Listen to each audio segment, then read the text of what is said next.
Sash, was we going that long? We was going for like 10 seconds.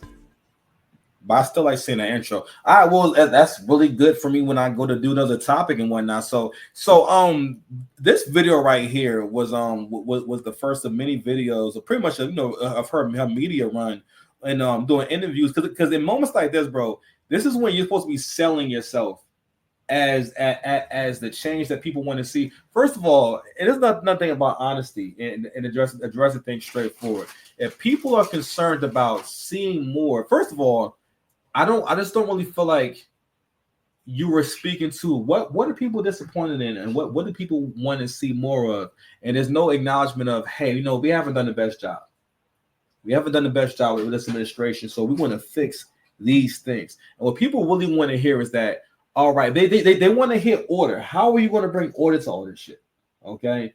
And in these interviews, even if you were lying about it seemed as though Kamala didn't even put effort into coming up with good lies when people are asking. You are having an interview with Oprah. This is an alley-oop. It's Oprah. Okay? I know you're a little younger. Do you understand the power of Oprah? Oh yeah, I guess. You don't understand the power of Oprah.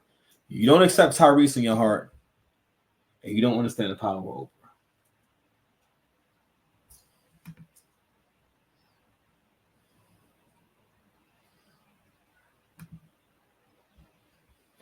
Wasn't into stuff like that. I love our country. I know we all do. That's why everybody's here right now. We love our country. We take pride. Watch everyone's face and watch Oprah's face. In the privilege of being American. The body language, the pauses, these are all, I'm making this ish up as I go along, which is nothing wrong with that. When you vibe in and maybe something comes to mind and you're recalling something and whatnot. And this is a moment where we can and must come together as Americans, understanding we have so much more in common than what separates us. Let's come together with the character that we are so proud of about who we are, which is we are an optimistic people. We are an optimistic people. Americans. This is a look of deep worry and deep concern. She's not connecting with this group of people. They put millions of dollars into researching the demographics that they want to appeal to. Okay, this is not something that randomly happens. You understand? And this is for the presidency. And it's okay if you don't have the perfect words, right? But why not have a conversation with people? A real conversation about what's going on. No one's expecting you to say the most profound thing, to say the most intellectual thing. You know what I mean? Just people appreciate honesty and talking to them straight. All right. That's also how we get to a solution for something, right? But again, it's really dangerous to let people redefine what words mean. It's really dangerous for people to allow people to not communicate in ways that are understandable and ways that just connect. Like I always have this thing with Black people where, like, I have to ask the person, I ask them to translate. If it's like a serious thing, Black people have this thing where we'll use a bunch of slang to describe a very serious situation. And I'm like, you know what? If you talk to me about it, it deserves a little more light than that. So I'm going to ask you, all right, so you mean X, Y, and Z. All right, because we got to realize, again, words mean something for yourself and the person that you're talking to. All right. By character are people who have dreams and ambitions and aspirations. We believe in what is possible. We believe in what can be. And we believe in fighting for that. That's how we came into being. Because the people before us understood that one of the greatest expressions for the love of our country, one of the greatest expressions of patriotism, is to fight for the ideals of who we are, which And the issue with all this is also that no one knows what the hell she's talking about, because she's not actually talking about anything that's relevant to this race, to what people are concerned about. There was no subject that was discussed or addressed, or no concern that was addressed during that monologue. And towards the end, she goes out, she gives us a whole bridge and a course at the end. Which includes freedom to make decisions about your own body, freedom to be safe from gun violence, freedom to have access. Look at Oprah's face. Oprah is avoiding eye contact at this point.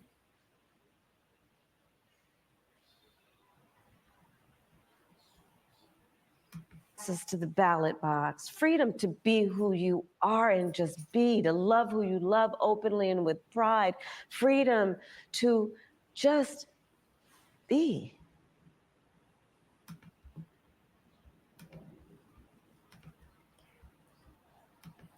So I bring that video up because that video, that what happened there wasn't like a fluke. That happened throughout the campaign. Was like a lot of moments like this, a lot of moments where you have an opportunity to sell yourself. People are already going to kind of support you anyway, because a lot of people will just vote blue no matter what. All right, so you already kind of have a chance here. In moments like that, she just blew it. And it wasn't so much because you weren't perfect; it was because it doesn't seem as though you even tried, or that you were really prepared. All right. So the before I get to my main point that I'm going to address and whatnot, I want to share. This is something Sash is familiar with and everything. We ain't there yet. We're not there yet.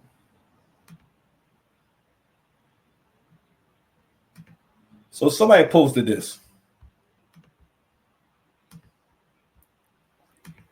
Did y'all pick cotton last time? No. You need a comment there. Supposed to have a comment there, Sash. No, now shut up. I can still remember it was before I turned 30. And when Trump won the presidency for the first time, I can remember. Now I was already at the school I was at was a really rough school and a super rough environment, and I did a lot of human revolution there. That's when I got to really learn about the other this what it really means to be in the hood. You know what I'm saying? And dealing with hood. I don't want to say hood people, but just different things they go through, the instability. How the kids come up, how the kids come to understand what life is about, how they communicate, and just all this type of stuff. But before that point, I never really been around like people who are really poor. I mean, I'll never forget when I was a part of a nonprofit that did enrichment at the school, and they had an after school program. So sometimes they would ask me to call the parents who had kids in the program to let them know that they won't, be having it tomorrow and they'll be coming straight home, or they'll be having to pick them up or whatever it was. And you know how often it was that I will call a number and the number is disconnected. And then, and not only that, there's no backup number. We have no way of getting to these children.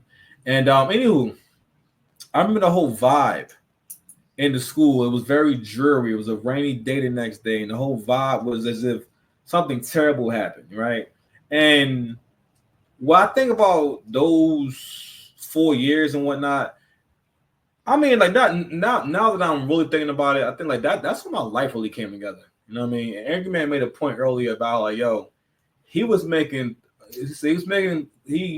$30,000 a year, or close to $30,000 a year before Trump got elected president. And within that time, he became a six-figure earner. And I thought about it. And I thought about it, I'm like, man, I can't really name a bunch of things that impacted me negatively as an American or as a black man in general. But before the election, that was the vibe. The vibe was that we wasn't going to be safe. All these things were going to be happening in X, Y, and Z, but none of that stuff actually happened, right? And so